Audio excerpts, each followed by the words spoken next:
मैं अमदास पलांगे सीजी शिक्षा में आपका स्वागत करता हूं। हम देख रहे हैं कक्षा 11वीं रसायन विज्ञान के दूसरा अध्याय परमाणु संरचना।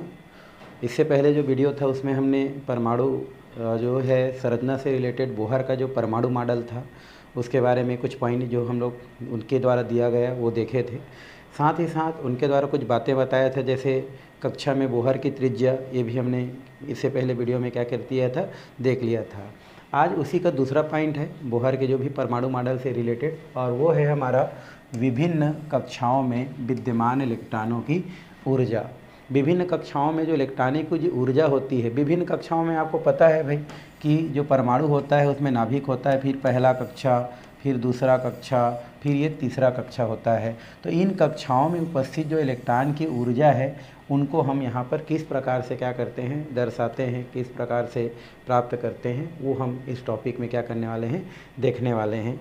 फिलहाल तो हम ये बोल सकते हैं कि यहाँ पर जो भी परमाणु में उपस्थित जो इलेक्ट्रॉन की ऊर्जा होती है वो दो मूल्यों के क्या होती है, योग के बराबर होती है। तो मतलब यहाँ पर लिख सकते हैं हम लोग कि परमाणु में उपस्थित है ना इलेक्ट्रॉनों की ऊर्जा, इलेक्ट्रॉन की ऊर्जा, तो ये परमाणु में उपस्थित इलेक्ट्रॉन की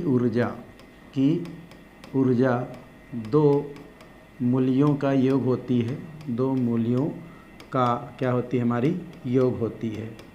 पहला योग क्या होती है हमारी, ये होती है पहला हमारा गतिज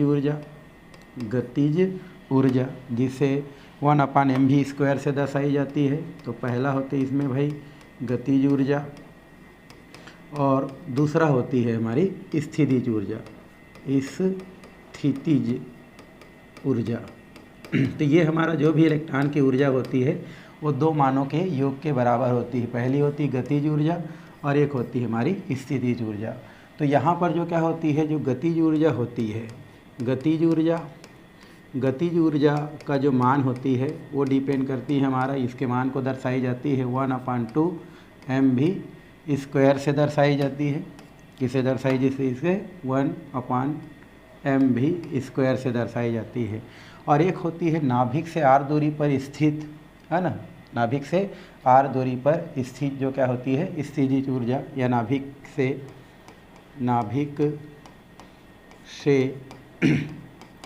है ना r दूरी पर स्थित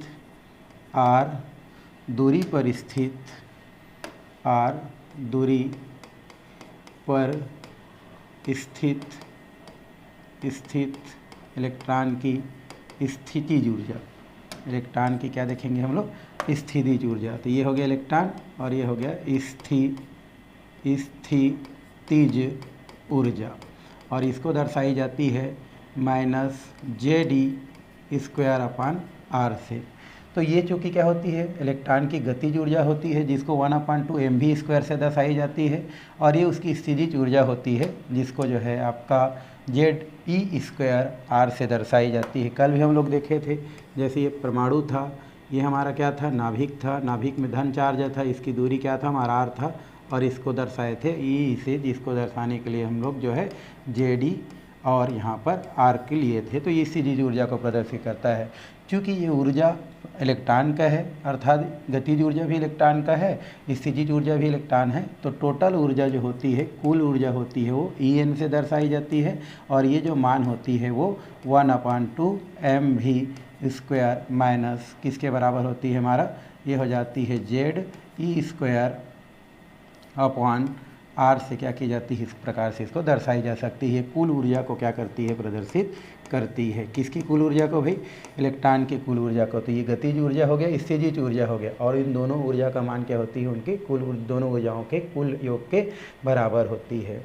अब यहाँ पर इससे पहले जो भी समीकरण दिए है, तो वहाँ पर हमको पता है कि यहाँ पर जो है हमको मालूम है, हम जानते हैं कि यहाँ पर जो mv² होती है, mv जो क्या होती है हमारी स्क्वायर होती है, इसका जो मान होती है वो ZE²/r के क्या होती है, बराबर होती है। ये उसका मान के बराबर होती है। ये समीकरण इससे पहले जो हम लोग पढ़े थे, जो कक्षा की बोहर त्रिज्या, उसमें हम लोग देखे थे mv² क्या होती है हमारी, ZE² क्या होती है, r होती है। यदि इसमें दोनों पक्षों में दोनों पक्षों में 1/2 की क्या कर दी जाती है, गुणा कर दी जाती है। तो गुणा करने से क्या होती है, ये हमको यहाँ से मान प्राप्त हो जाती है 1/2 और ये हो जाती है हमारी mv² बराबर, यहाँ पर देखें तो यहाँ पर पुनः 1/2 से क्या कर दी जाती है, गुणा कर दी जाती है। तो इसका जो मान है वो आपको ZE² क्या हो जाती है, प्राप्त हो जाती है। फाइनली जब इसको लिखी जाती है तो इसका जो मान है वो मान क्या होती है हमारी, ये 1/2 और इसको जो है आपका mv² बराबर, ये 1 का ऊपर से गुणा हो जाते हैं तो इसका जो मान होती है फाइनली जो है आपका 2 है ना। यहाँ पर हम क्या कर सकते हैं, ये हो जाती है ZE², ये 2 इसके आस के साथ गुणा हो जाती है तो ये 2r क्या हो जाती है, हमको प्राप्त हो जाती है। मान लो इसको समीकरण, यहाँ पर इसको समीकरण 1 दी जाती है, इसको समीकरण क्या दे दी जाती है, 2 दी जाती है। तो ये समीकरण 1 हो गया और समीकरण 2 हो गया। अब समीकरण 2 की जो मान होती है वो समीकरण जब क्या की जाती है, 1 में रखी जाती है तो वहाँ से हमको कुछ मान क्या होती है, प्राप्त होती है। तो लिख सकते हैं समीकरण 2 के मान को है ना, समीकरण यहाँ पर के हिसाब से हम क्या लिख सकते हैं, समीकरण 1 में रखने पर, समीकरण किस में रखने पर भाई, 1 में रखने पर। तो यहाँ पर जो भी समीकरण 2 पर जो क्या होती है, जो मान प्राप्त होती है 1/mv² का, उसको समीकरण किस में रख दी जाती है, 1 में रख दी जाती है। तो यहाँ पर क्या होती है, चूँकि 1/mv² बराबर क्या होती है, ZE²/2r होती है। यहाँ पर भी 1/mv² है तो 1/mv² यहाँ पर भी है और यहाँ पर भी है, तो इसके मान की जगह यहाँ पर ZE²/2r क्या की जा सकती है भाई, रखी जा सकती है। तो क्या रख देते हैं यहाँ पर, ये हो जाती है ZE² हो जाती है, साथ में क्या हो जाती है हमारी, ये 2r हो जाती है। क्यों हुआ भाई, देखो ये जो मान है वो 1/mv² के बराबर है और इस मान को हम समीकरण 1 में रख रहे हैं। तो 1/2mv² बराबर ये है, कितना है, ये 1/mv² है और इसके जगह हम इतना रख सकते हैं।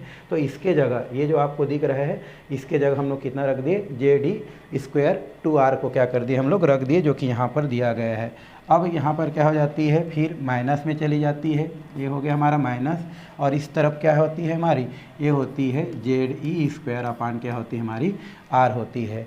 अब ये जो मान है इसको और आगे जब क्या की जाती है इसको, और ये मान किसके बराबर होती है भाई, हमारा EN के क्या होती है, ये बराबर होती है। तो यहाँ पर हम लोग इसको लिख देते हैं, ये तो टोटल मान होती है वो किसके बराबर होती है, EN के बराबर होती है।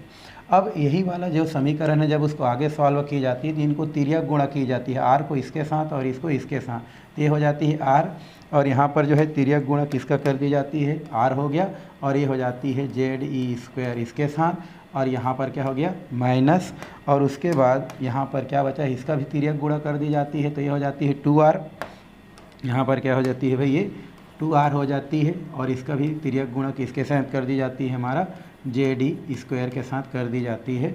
और इन दोनों की अगर हम बात करें तो 2r ये है और ये r है, तो इसको जो है 2r² के रूप में क्या की जाती है, लिखी जाती है। अब यहाँ पर गुणा करने पर क्या प्राप्त होती है, यहाँ से अगर दोनों को गुणा करें और माइनस कर दें तो हमारा मान क्या होती है, ये जो मान है हमारा r के साथ करेंगे तो ये r, और ये जो है ZE² हो जाती है, माइनस में क्या हो जाती है 2r, और यहाँ पर क्या हो जाती है ZE² क्या हो जाती है, प्राप्त हो जाती है। ये है ना भाई, है ना, E² प्राप्त होती है, डिवाइडेड बाय यहाँ पर क्या होती है 2r² क्या हो जाती है, प्राप्त हो जाती है। चूँकि यहाँ पर देख रहे हैं कि जो दोनों मान होती है, ये वाला RZE² और ये 2RZE² होती है, तो उस स्थिति में ये 2 बार है और 1 बार है, तो 2 बार में 1 बार जब क्या हो जाती है, घट जाती है, तो हमारा मान क्या प्राप्त हो जाती है यहाँ पर r, और ये मान जो है देखो ये 2 बार है और ये 1 बार है, तो 2 बार में 1 बार क्या हो जाए, घट जाए, तो ये जो मान होती है वो क्या हो जाती है, r हो गया, और ये हो जाता है z, और ये हो जाती है हमारी E², और डिवाइडेड बाई यहाँ पर क्या होती है, नीचे में क्या है हमारा 2 है और ये r है, तो इसको हम लोग इस तरीक़ा से भी क्या कर सकते हैं, लिख सकते हैं 2r² को। तो अंततः यहाँ पर जो मान होती है उस मान की बात करें, चूँकि यहाँ पर एक r, ये देखो RZE² है और यहाँ पर 2RZE² है, अब ये वाला जो मान होता है, ये जो क्या होता है, बड़ा मान है और छोटा मान है, इसलिए यहाँ पर जो भी मान आता है वो किस में आता है, हमारा माइनस में आ जाती है। अब यहाँ पर देखो 2r का 2r और ये स्क्वायर को हम लोग इस प्रकार गुणा में कर देते हैं तो 2r और r हो जाती है। तो यहाँ पर ऊपर का एक r और नीचे का एक r क्या हो जाती है, हमारी कैंसल हो जाती है। तो उस स्थिति में हमारा जो मान होती है वो मान क्या प्राप्त हो जाती है भाई, हमारा माइनस ऊपर में क्या होती है हमारी JD² और अपान क्या हो जाती है, हमारा 2r क्या हो जाती है, यहाँ से प्राप्त हो जाती है। तो यहाँ से एक हमको क्या हो गया, मान मिल गया। अब यहाँ पर जो 2r होती है, ये हमारा क्या होती है, जो 2r होती है, यहाँ पर r के मान रखने पर, यहाँ पर जो r का मान रखने पर, यहाँ पर जो r है उसका मान रखने पर, जो इससे पहले हम लोग किए थे, तो r के मान रखने पर, r के मान रखने पर, तो यहाँ पर जो r है, इस बार का मान हम पिछले वीडियो में देखे थे, तो उस r को मान को यहाँ पर जब क्या कर दी जाती है, रख दी जाती है, तो फाइनली हमको क्या होती है, यहाँ पर बराबर कर देते हैं। ये हमारा क्या चल रहा है, en चल रहा है, तो ये क्या प्राप्त होती है, ये हो जाती है JD² डिवाइडेड बाई, ये हो जाती है आपकी 2, ये जो कि दिया है। r का मान था उसमें, ये था हमारा r का मान, जब इससे पहले हम लोग क्या किए थे, देखे थे, तो r का मान क्या था भाई हमारा, ये तो 2 यहाँ का आ गया हमारा, ये 2 हो गया। अब इस r का मान हमको उस टाइम मिला था, वो मिला था हमारा n² और h² अपान ये मिला था 4π² और उसके पास था ZE² और ये हमको क्या मिला था, E जो है m प्राप्त हुआ था। तो ये जो मान मिला था वो पिछले वीडियो में मिला था, जो किसका था, हमारा r का था। तो इस प्रकार से r का मान रखने पर इस प्रकार की क्या हो जाती है, मान प्राप्त हो जाती है। अब ये जो मान होती है उसमें अगर कुछ चीज़ों को काट दिया जाए तो कुछ मान क्या हो जाती है, और यहाँ पर कट जाती है। जैसे यहाँ पर 2 1 कम 2 और ये 2 2 क्या हो जाती है, 4 हो जाती है। अब ये जो है 4 हो जाने के पश्चात यहाँ पर z तो हमारा क्या होती है, कांस्टेंट रहती है भाई। ये इलेक्ट्रॉन जो होती है यहाँ पर 2 है और यहाँ पर 2 है। अब जब इसको पक्षांतरित कर दिया, अच्छा यहाँ पर माइनस भी है ना, ये माइनस को हम लोग छोड़ दिए थे, यहाँ पर माइनस भी है भाई, ठीक है। तो यहाँ पर क्या होती है, ये बराबर क्या होती है, माइनस। अब कट गया। अब इस मान को पूरा जब क्या कर दी जाती है, पक्षांतरित कर दी जाती है, तो ये मान क्या हो जाती है, ऊपर चली जाती है। तो ऊपर चले जाने से हमको क्या मान प्राप्त होती है, ये जो है En बराबर ये हो जाती है माइनस, ये ऊपर चले गए तो क्या हो जाती है 2, ये हो जाती है हमारा क्या भाई, ये हो जाती है आपका 2 और ये क्या है हमारा π² ये होती है। अब देखो यहाँ पर ZE² है, यहाँ पर JD² है, तो यहाँ पर एक Z को क्या कर ली जाती है, कॉमन, और स्क्वायर है यहाँ पर, तो E4 क्या हो जाती है, प्राप्त हो जाती है। साथ में क्या होती है, यहाँ पर m होती है डिवाइडेड बाई, नीचे क्या आ जाती है हमारा, ये हो जाती है n² और ये हो जाती है हमारी h²। तो इस तरीक़ा से एक यहाँ से क्या हो जाती है, समीकरण क्या हो जाती है, प्राप्त हो जाती है, समीकरण मिलती है। अब ये जो समीकरण होती है, ये जो समीकरण, इसमें सब का मान जब क्या कर दी जाती है, फाइनली जब क्या कर दी जाती है, यहाँ पर रख दी जाती है ना, फाइनली जब इसमें क्या कर दी जाती है भाई, रख दी जाती है, तो इसका जो मान है, इसका जो क्या है हमारा जो मान होती है, ये मान आपका जो है En बराबर कितना, बराबर En बराबर, ये आपका बोल सकते हैं हम लोग जो है 13.6 इलेक्ट्रॉन वोल्ट क्या होती है, प्राप्त होती है।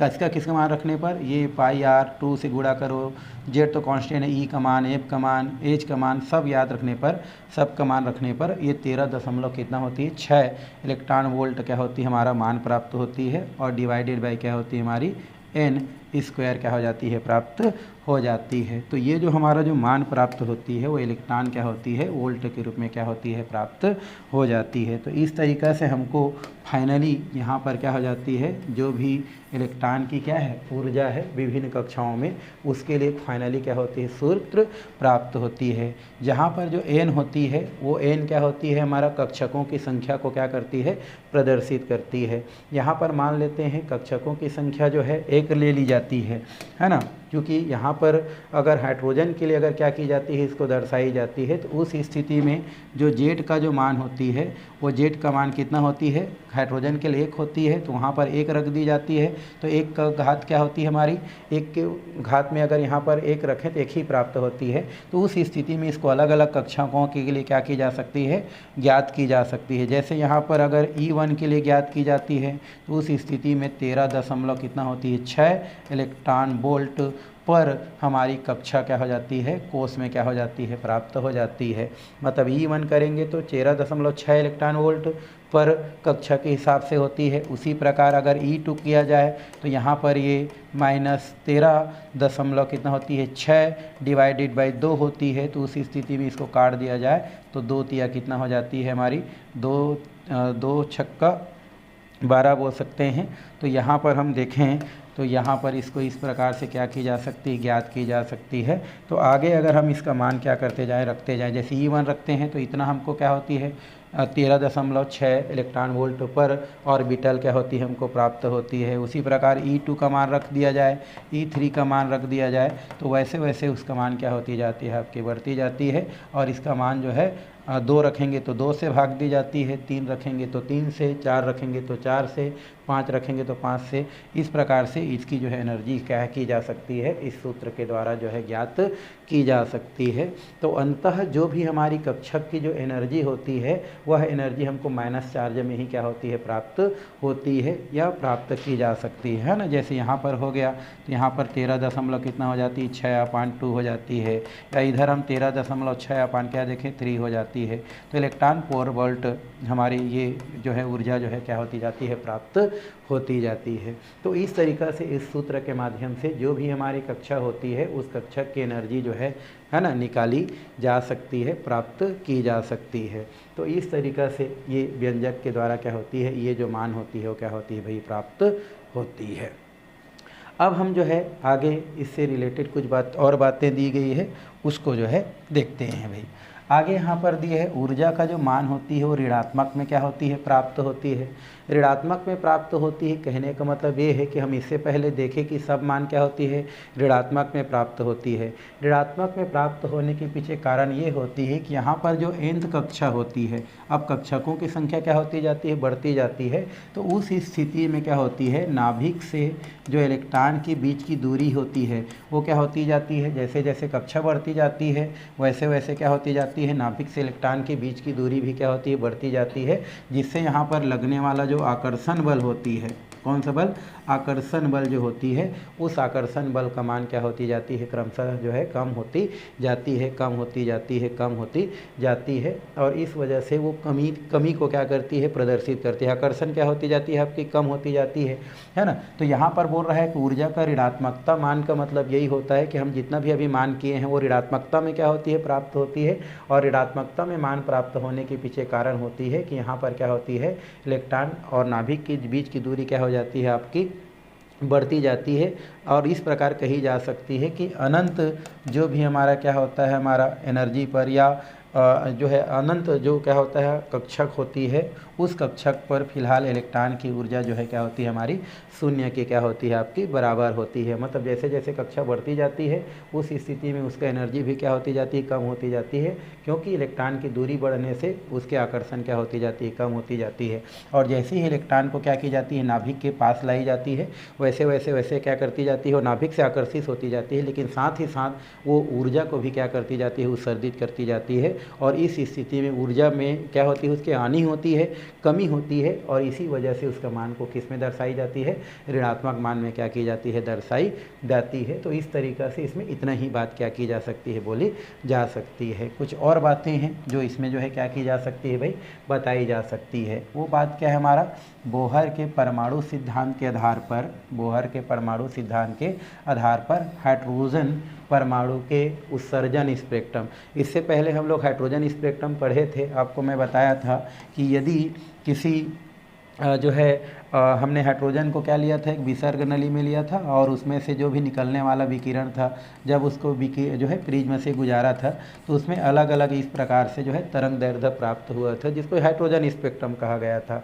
क्योंकि हाइड्रोजन जो होता है उसमें इलेक्ट्रॉनों की संख्या कितना होता है, 1 होता है। फिर भी वो 1 से अधिक क्या करता है, रेखा को प्रदर्शित करते हैं। हमने 5 रेखा पढ़ा था, लाइमन, पास्टन है ना, बामर है ना, फन, ये 5 हमने रेखाएँ पढ़ाई किया था। तो वहाँ पर यही चीज़ यहाँ पर भी बताया गया है कि जो हाइड्रोजन होता है, इस हाइड्रोजन का इलेक्ट्रॉन का जो मान होता है वो इलेक्ट्रॉन का मान कितना होता है हमारा 1 होता है। फिर भी वो कई रेखाएं, लगभग 5 रेखाएं क्या करता है या 1 से अधिक रेखाएं क्या करता है, प्रदर्शित करता है। तो इसका पीछे कारण क्या होता है, तो इसमें भी वही चीज़ बताया गया है कि यहाँ पर जो क्या होता है, इलेक्ट्रॉन का जो हमारा हाइड्रोजन होता है उसमें जो इलेक्ट्रॉन होता है वो पहला कक्षा में होता है, लेकिन वो क्या करता है, ऊर्जा को अवशोषित करके क्या हो जाता है, वो नेक्स्ट कक्षा अर्थात दूसरा कक्षा में क्या हो जाता है, चला जाता है। और जैसे ही वो दूसरा कक्षा में जाता है कुछ स्थिति के बाद वो फिर से क्या करता है, अपने पुरानी स्थिति में लौटना चाहता है। मतलब हम ये बोल सकते हैं कि हाइड्रोजन का परमाणु क्रमांक 1 होता है, इसलिए इलेक्ट्रॉन पहले कक्षा में होता है, लेकिन वो ऊर्जा को अवशोषित करके क्या होता है, उच्च ऊर्जा स्तर वाला कक्षा में चला जाता है। लेकिन जैसे ही वो उच्च ऊर्जा स्तर वाला कक्षा से निम्न ऊर्जा स्तर वाला कक्षा में जब वो पुनः वापस क्या करता है, लौटता है, तो उस दौरान क्या करता है, वो भिन्न भिन्न तरंग दैर्ध्य के, भिन्न भिन्न आवृत्ति के जो क्या होता है हमारा विकिरण होता है उसको क्या करता है, परिवर्तित करता है, या ये जो है एक से अधिक जो है विकिरण को उत्सर्जित करता है। और यही वजह है कि वहाँ पर क्या होता है, जो हाइड्रोजन होता है उसका परमाणु क्रमांक 1 होने के बाद भी, है ना, या 1 होने के बाद भी वो क्या करता है, 1 से अधिक क्या करता है हमारा स्पेक्ट्रम, है ना, को क्या करता है, प्रदर्शित करता है, या हाइड्रोजन स्पेक्ट्रम को क्या करता है, प्रदर्शित करता है। तो इसके पीछे कारण यही है। और यहाँ पर ये भी बोल सकते हैं कि जो हाइड्रोजन होता है वो हाइड्रोजन वैसे क्या होता है, परमाणु अवस्था में प्राप्त नहीं किया जा सकता है, उनको आयतन में नहीं लिया जा सकता है। जैसे ही उसको आयतन में लिया जाता है, हाइड्रोजन के साथ बहुत सारे हाइड्रोजन के अणु हो जाता है और उसमें विद्युत धारा प्रवाहित करने से हाइड्रोजन का क्या हो जाता है, परमाणु में क्या हो जाता है, आपका विघटन हो जाता है। और वही विघटन के फलस्वरूप वहाँ से जो विकिरण निकलता है उस विकिरण को अगर किस में जो है डाला जाए, प्रिज्म में डाला जाए, तो प्रिज्म में क्या करता है, वो 1 से अधिक जो है तरंगों को क्या करता है, प्रदर्शित करता है। तो ये जो पॉइंट दिया है उसके आधार पर यही क्या किया जा सकता है, आपका बताया जा सकता है। तो बस इसमें इतना ही है और ज़्यादा इसमें कुछ नहीं है। नेक्स्ट जो टॉपिक है हम लोग उसमें क्या करते हैं, चलते हैं आगे। है यहाँ पर वो है हमारा बोहर के सिद्धांत की सीमाएं। बोहर के सिद्धांत की सीमाएं क्या है, तो बोहर के सिद्धांत की कुछ सीमाएं हैं। फिलहाल हम तो ये बोल सकते हैं कि बोहर जो होता है उस बोहर के बहुत सारे सिद्धांत हैं। इससे पहले हम लोग जो पढ़े कि बोहर के कुछ बातें भी हैं। बोहर के द्वारा जो है हाइड्रोजन जो स्पेक्ट्रम है ना, उस हाइड्रोजन स्पेक्ट्रम के बारे में अच्छे से क्या किया गया है, समझाया गया है। और इनका जो परिणाम है वो आपका जो है जो भी स्पेक्ट्रम से प्राप्त परिणामों के क्या होता है, बराबर होता है। तो हम लोग यहाँ पर देखेंगे। फिलहाल अभी देखते हैं बोहर के सिद्धांत की क्या देखते हैं, सीमाएं देखते हैं। बोहर के सिद्धांत की सीमाएं क्या हैं, सीमाएं मतलब त्रुटियाँ होता है। तो बोहर के सिद्धांत जो दिया गया था उसमें बहुत सारे चीज़ अच्छी भी चीज़ थे और बहुत सारे चीज़ क्या थे, हमारे थोड़ा सा त्रुटि भी थे। तो इसमें कौन कौन सा सीमा है, पहले हम लोग जो है 1 बाय 1 देखते हैं। पहला ये दिया गया है, जब अति सूक्ष्मदर्शी वाले या अति सूक्ष्मदर्शी या उच्च भेदन क्षमता वाले जो सूक्ष्मदर्शी हैं, जब उससे क्या किया जाता है, हाइड्रोजन स्पेक्ट्रम को देखा जाता है, तो उससे हमको कई रेखाएं क्या होता है, स्पेक्ट्रम के प्राप्त होता है। तो उस स्पेक्ट्रम को यहाँ पर बोहर के सिद्धांत के द्वारा नहीं समझाया जा सका है, जो कि इसके सीमा के अंतर्गत क्या करता है, आता है। तो लिख सकते हैं उच्च भेदन क्षमता वाले, उच्च भेदन क्षमता वाले सूक्ष्मदर्शी से देखने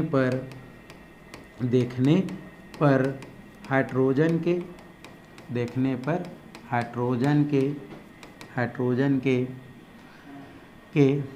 है ना स्पेक्ट्रम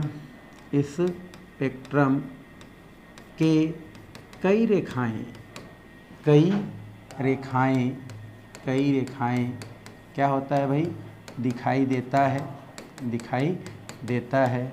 इस स्पेक्ट्रम के बारे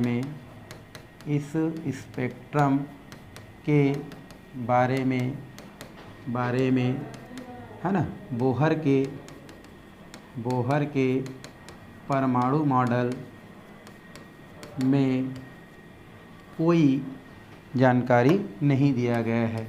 तो यहाँ पर बोल रहे हैं कि उच्च भेदन क्षमता वाले जब सूक्ष्मदर्शी से क्या किया जाता है, हाइड्रोजन स्पेक्ट्रम को देखा जाता है, तो उसके बहुत सारे क्या होते हैं, रेखाएं क्या करते हैं, दिखाई देते हैं। तो बोहर जो है स्पेक्ट्रम के बारे में बोहर के परमाणु जो क्या है हमारा मॉडल है उसके द्वारा जो है इसके बारे में कोई जानकारी नहीं दिया गया है। बोहर के परमाणु मॉडल द्वारा है ना स्पष्ट जानकारी नहीं दिया गया है या कोई जानकारी नहीं दिया गया है, या हम बोल सकते हैं स्पष्ट जानकारी नहीं दिया गया है, जानकारी नहीं दिया गया है, नहीं दिया गया है। तो यहाँ पर पहला उसका सीमा ये है कि उच्च भेदन क्षमता वाले जब सूक्ष्मदर्शी से हाइड्रोजन की स्पेक्ट्रम को जब देखते हैं तो कई रेखाओं में दिखाई देता है। तो उन स्पेक्ट्रम के बारे में फ़िलहाल जो हमारा बोहर के परमाणु मॉडल है उसके द्वारा कोई बातें नहीं किया गया है। सेकंड बाई यहाँ पर जो है आपका जीवन प्रभाव की व्याख्या नहीं किया गया है भाई। जीवन प्रभाव की व्याख्या नहीं किया गया है, व्याख्या नहीं किया गया है, नहीं किया गया है। तो यहाँ पर जीवन प्रभाव के बारे में कोई व्याख्या कोई जानकारी बोहर सिद्धांत के द्वारा नहीं दिया गया है। जीवन प्रभाव होता क्या है? तो जीवन प्रभाव ये होता है कि यदि हम क्या करते हैं, किसी विकिरण को हम क्या करते हैं, चुंबकीय क्षेत्र में रखते हैं। किस में रखते हैं? चुंबकीय क्षेत्र में रखते हैं, या किसी भी स्पेक्ट्रम को चुंबकीय क्षेत्र में रखते हैं। चुंबकीय क्षेत्र से जब गुजारते हैं तो चुंबकीय क्षेत्र में जैसे ही उसको रखा जाता है विकिरणों को, तो वो कई भागों में क्या हो जाता है, विभक्त हो जाता है। यह प्रभाव क्या कहलाता है? जीवन प्रभाव कहलाता है। जैसे हमारे यहाँ पर कुछ विकिरण हैं और इन विकिरणों को जब किस क्षेत्र में रखा जाता है भाई? चुंबकीय क्षेत्र में क्या किया जाता है, रखा जाता है। तो चुंबकीय क्षेत्र में रखने पर ये कई रेखाओं में क्या हो जाता है, आपका विभक्त हो जाता है। तो ये प्रभाव क्या कहलाता है, आपका जीवन प्रभाव कहलाता है। और इसके बारे में फ़िलहाल बोहर के सिद्धांत द्वारा कोई जानकारी प्राप्त नहीं होता है। तीसरा होता है हमारा स्टार्क प्रभाव। स्टार्क प्रभाव, ये जो स्टार्क प्रभाव होता है के बारे में कोई जानकारी प्राप्त नहीं होता है। के बारे में कोई जानकारी है ना प्राप्त नहीं होता है।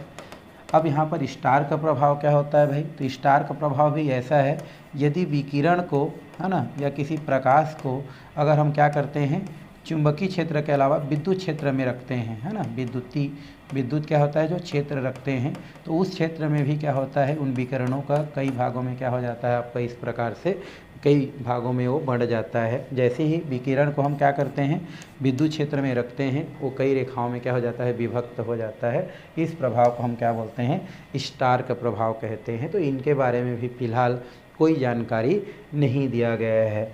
फोर्थ पॉइंट बात करें तो बहु इलेक्ट्रॉन जो होता है उसके स्पेक्ट्रम के बारे में कोई जानकारी नहीं मिलता है।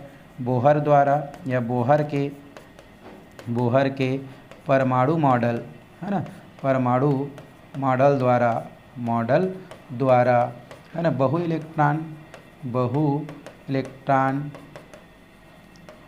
है ना के स्पेक्ट्रम के बारे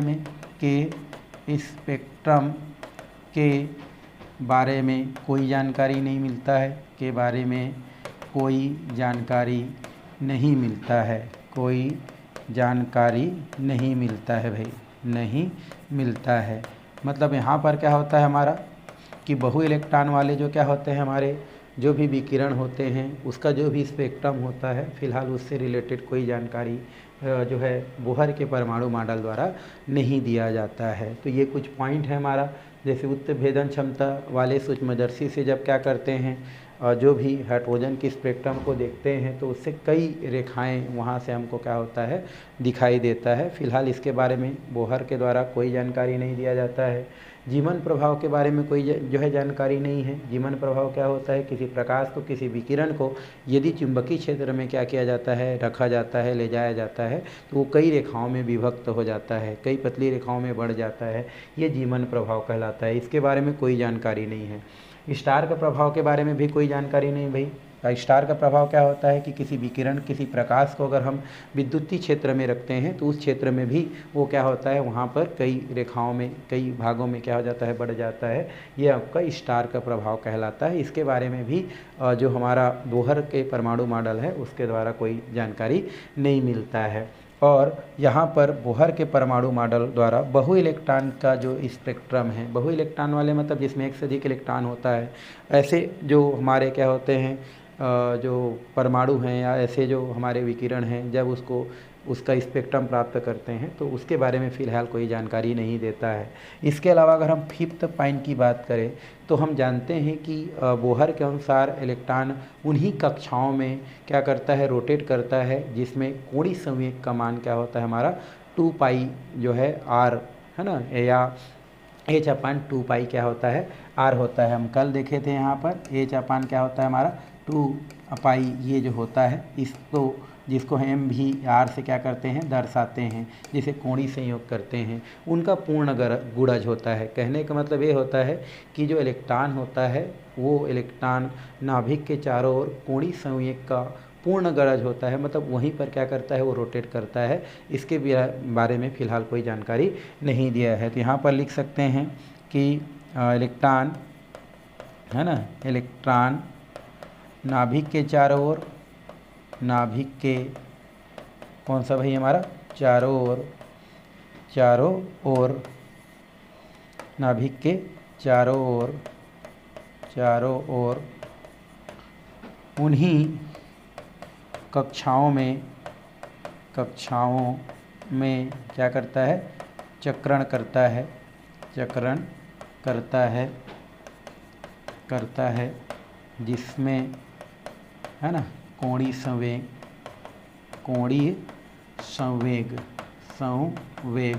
कितना होता है भाई, h/2 पाई के पूर्ण गुणज होता है, पूर्ण गुणज होता है। तो फिलहाल इससे कोई जानकारी जो है रदरफोर्ड के द्वारा नहीं दिया जाता है या नहीं दिया गया है कि वो उसी कक्षा में क्यों घूमता है, इसके बारे में कोई जानकारी नहीं है। तो इस प्रकार से 4-5 यहाँ पर उसका सिद्धांत को क्या किया जा सकता है, रखा जा सकता है, सीमा को रखा जा सकता है।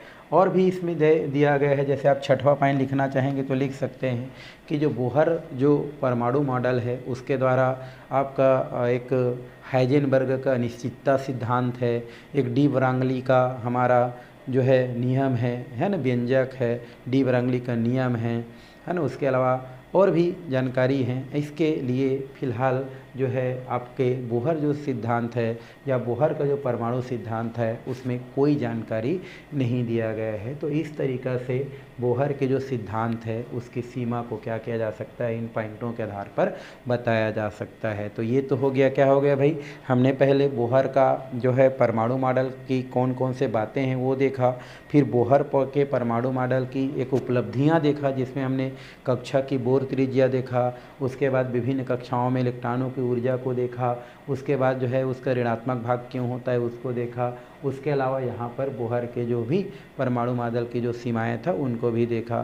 साथ ही साथ ये भी बताया कि जो भी बोहर के परमाणु जो मॉडल है उसके पक्ष में कुछ परिणाम है, बोहर के परमाणु मॉडल के द्वारा जो भी हमारा हाइड्रोजन स्पेक्ट्रम है उसके बारे में क्या होता है, हमको पूर्ण जानकारी मिलता है। तो इस तरीक़े से कुछ चीज़ों को क्या किया जा सकता है, बताया जा सकता है, लिखा जा सकता है। तो फिलहाल जो है आज के लिए इतना ही किया जाता है। अगले वीडियो में हम जो है आने वाले वीडियो में नेक्स्ट जो टॉपिक है उसके बारे में क्या करने वाले हैं, जानने वाले हैं। तो आज के लिए फ़िलहाल इतना ही करते हैं भाई।